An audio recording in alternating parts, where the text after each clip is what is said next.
The only good thing about flying to Billings, as far as DeMarco was concerned, was that it was the 1st of May.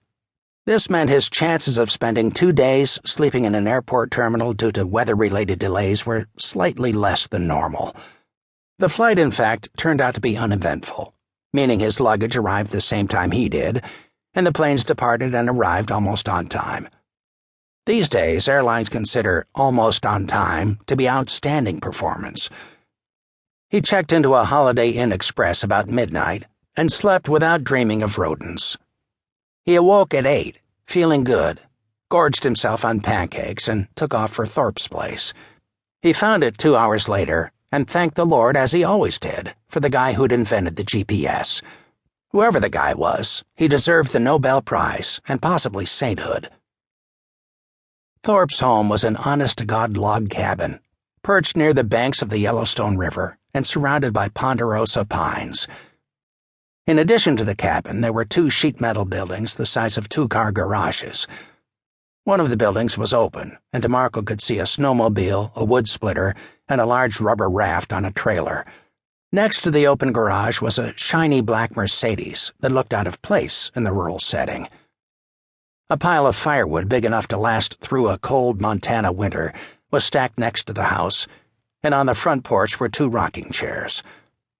Some mixed breed of black and white dog slept between the rocking chairs, and the dog barely raised its head when it saw DeMarco. DeMarco knocked on the front door, and nobody answered. He pulled out his phone and called the number Mavis had given him for Thorpe and heard a phone ringing inside the cabin.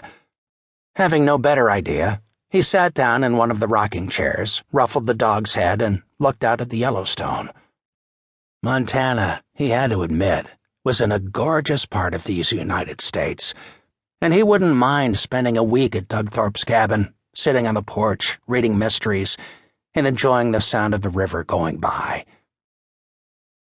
An hour later, a pickup truck with a crew cab, towing an aluminum boat, pulled into the driveway. 3 men got out of the pickup.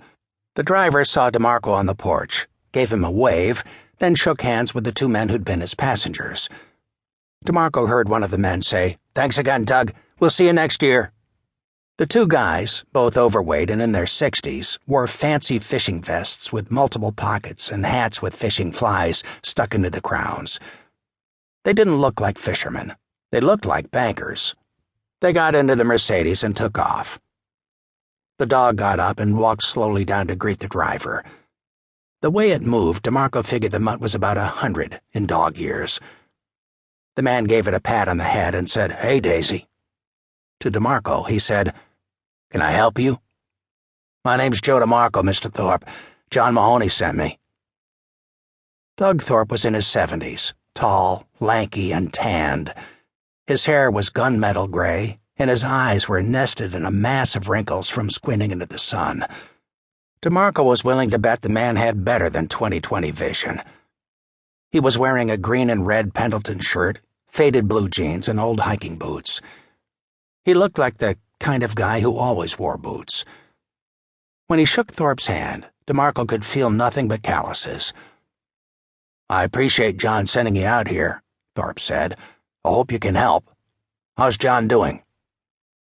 DeMarco wanted to say, "He's doing fine considering the fact that he's a devious, self-centered, crooked, conniving, wife-cheating alcoholic." But he didn't say that. Instead, he said, "He's doing fine, sir. He told me he owed you his life." "Well, I don't know about that," Thorpe said. "You want a beer? I figured we could sit on the porch and talk about Sarah." "Sure," DeMarco said. Thorpe opened the front door, which DeMarco noticed wasn't locked, and Daisy followed him inside. He came back a moment later with 2 cans of Coors. He handed one to DeMarco, popped the top on his beer, and said, "About Sarah. She's my granddaughter. In fact, she's the only family I have left."